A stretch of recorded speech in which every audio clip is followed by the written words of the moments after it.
দূর আমার হাতে মনে হচ্ছে শশা গাছ আর হবে না। গত বছরে লাগালাম সেই পোকার উৎপাত, এই বছরেও তাই। এখন না সব গাছের বাড় বৃদ্ধি মোটামুটি হলেও শশা গাছের আর হচ্ছে না।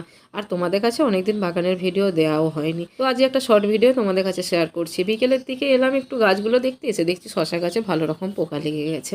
কদিন বৃষ্টিতে গাছগুলো একটু ভালোই হচ্ছিল, তো গাছগুলো ওষুধ দিতে হবে। কিন্তু আজ বিকেল বিকেল ভাবলাম রোদ নেই, গাছের গোড়াগুলো একটু খুঁড়ে নিই। তো গাছের গোড়াগুলো সবই একটু খুঁড়ে নিয়েছি, এবার গাছগুলোর গোড়াতে একটু কিচেন কম্পোস্ট দিয়ে দেবো। আমি বাড়িতে একটু আধটু সার বানানো শিখছি, তো পুরোপুরি ভালোভাবে না হলেও মোটামুটি তৈরি কিন্তু হচ্ছে।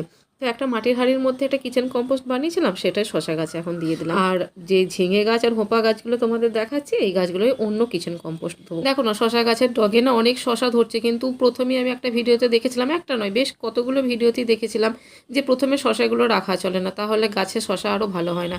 তাই না প্রায় এরকম করে 10-11টা শশা তো ভেঙেই ফেললাম। আজ তো খাবার দিলাম একটু, কাল দেবো ওষুধ, তারপর থেকে যে জালিগুলো পড়বে সেগুলো ভাবছি রেখে দেবো, দেখি